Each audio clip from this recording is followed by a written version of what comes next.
This essay was written on January 19th, 2017, the day before my surgery, and it is the last in a series of 20 essays called Diagnosed Mortal.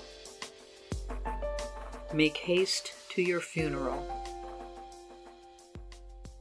We'll hoist a hand becalmed upon a troubled sea. Make haste to your funeral, cries the Valkyrie. We'll hoist a hand or drown amidst this stormy sea. Here lies a coffin, cries the cemetery.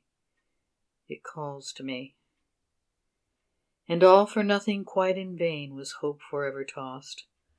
No thoughts explained, no moments gained, no hope forever lost. One moment's space, one moment's final fall from grace.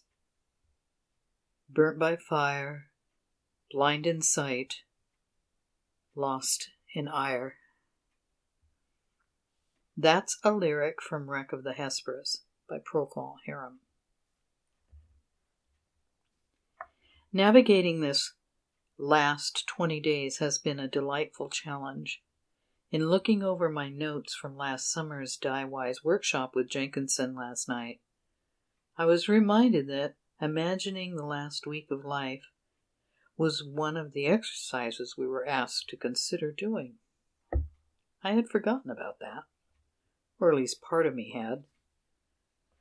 This was assigned more or less to keep us on task so we did not get too sidetracked by the sheer beauty of our surroundings, I suspect, because there was no more mention of our assignment later. Perhaps this series of essays was a bit of what he was getting at in imagining death as a companion in daily living. Surprisingly, this series of writings took me to unforeseen places. I didn't expect so much of my personal life to surface, but now that I think about it, if death were indeed my co-pilot, the things unmapped and vitally personal would be relevant to explore. It is frustrating to me that so much of my life was consumed by mental turmoil and emotional trauma. But this is my story, and my life, and the times. I'm not sad about it. I'm not proud either. I just wonder about it. What a mystery it is, how things play out. Now here I am in the second decade of the 21st century, writing about things and releasing them into a cyber sea for reasons incomprehensible. Death makes everything acutely personal. In a death-phobic culture, where we indulge in so much superficial idolatry for comfort, we do so at a deep cost. To be comfortable, we must constantly forfeit that which will bring us the most satisfaction. Death keeps us on edge when we crave comfort. But the edge, that is where our life is. The mystery of life and the education of ourselves for each other and for our ancestors, that is our work in the world. It is not a comfortable place, and it is the only place to be if you are all in. I thought a bit this morning about the things I would miss if I died tomorrow. How mundane they are. I will miss looking forward to my cup of coffee in the morning, the scent of it, the first sip of it. All of my senses will be missed, especially being enveloped in the sound of music as it courses through my body. I will miss slipping into clean sheets in bed after a refreshing shower. I will miss the calm of watching the fire dance in the hearth, and the way the wind tosses the trees about in their secret conversations. I will miss how my sons frame me alive in their thoughts, and how the small, hard-toned arms of my granddaughter wraps around the back of my neck as I lift her for a hug, her warm, sweet breath upon my cheek.